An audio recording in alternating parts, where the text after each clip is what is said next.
Assalamualaikum warahmatullahi wabarakatuh. My name is Sahara Dilla Surti from To Be English Department. Today I want to presentation my material about communication skills. There are 5 lessons that I want to deliver. The first is concept of communications. Communication is the way of sending information. It is the process of exchanging information between two or more persons to achieve mutual understanding with each other. The basic steps of communication are message compositions, message encoding, transmission of signal to people by using technology. Finally, the message decodes and interpretation of the message by the recipient. Process of communication. The elements involved in the communication process and explain it below in detail. One is sender. The sender or the communicator generates the message and convey it to the receiver. He is the source and the one who starts the communication. 2. Message. It is the idea, information, view, facts, feelings, etc. that is generated by the sender and is then intended to be communicated further. 3 is encoding. The message generated by the sender is encoded symbolically, such as in the form of words, pictures, gestures, etc. before it is being conveyed. Number 4 is media. It is the manner in which the encoded message is transmitted. The message may be transmitted orally or in writing. The medium of communication includes telephone, internet, post, fax, email, etc. The choice of medium is decided by the sender.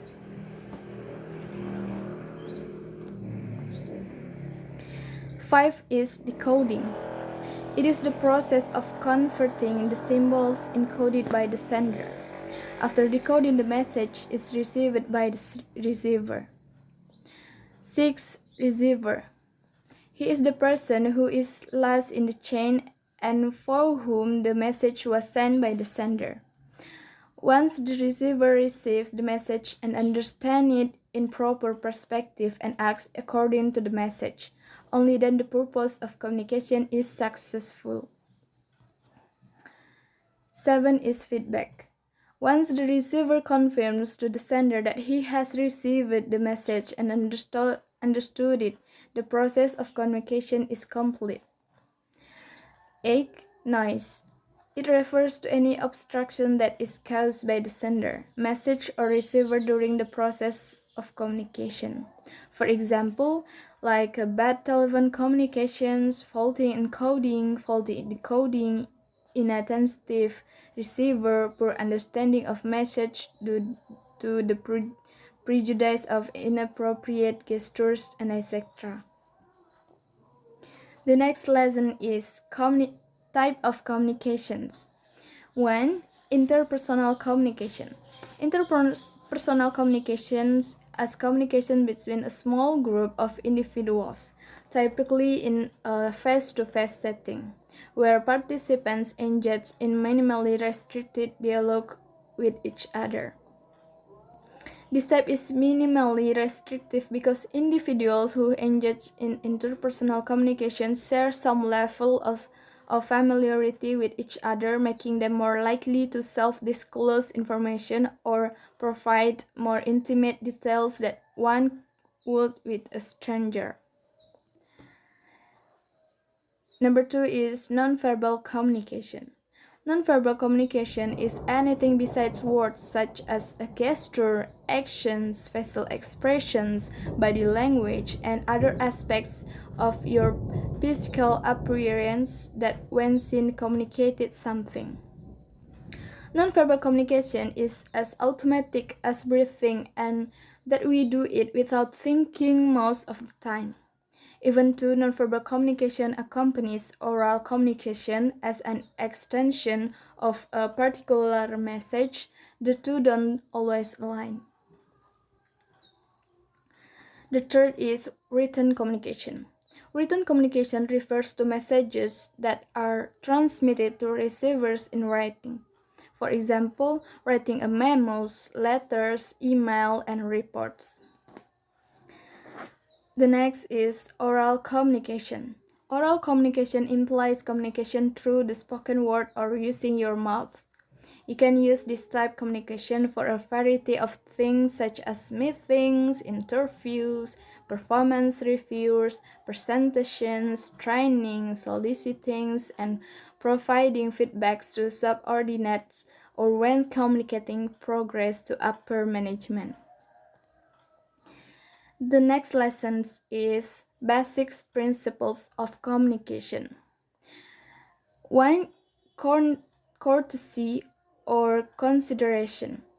It means preparing every message standing into the shoes of receiver.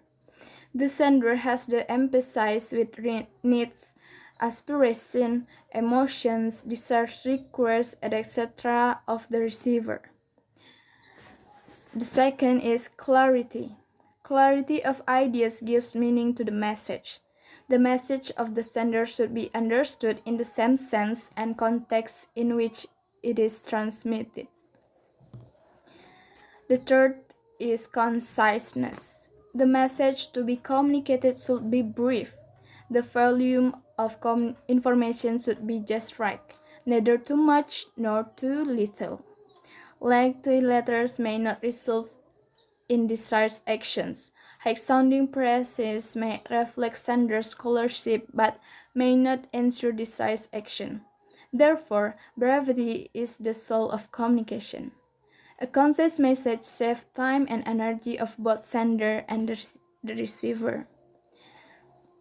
Fourth, completeness. Communication must be complete to avoid confusion in the mind of the receiver.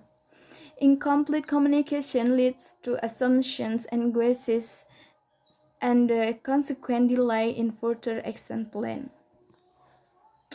Fifth, correctness. The term correctness in communication means the following using correct format, grammar, punctuation, spelling, etc. besides giving correct facts. 6. Concreteness. Concreteness meaning being specific, definite, vivid communication. One should use denotative words rather than connotative words. The principle of concreteness ensures supply of specific facts to the reader or listener. It increases the likelihood of the message being interpreted in the way it is originally intended. In other words, there is no room for misinterpretations. The last is credibility. This means the receiver accepting the statement of the sender as such. But this is not a one-shot process. It is a long-drawn process wherein the receiver, through constant interaction with the sender, understands the latter and accepts his statement to be true and honest. The next lesson is the purpose of communication. One is to information. The relevant information must flow continuously to bottom and vice versa. The staff at all levels must be kept informed about the organizational objectives and other developments taking place in the organization. 2 is to persuade.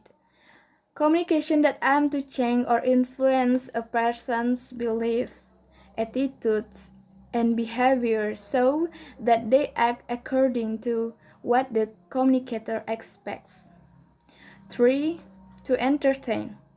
Communication is able to provide pleasure in the process of public interaction. Next lessons, barriers to communications. 1. Physical barriers. Physical barriers are often due to the nature of the environment.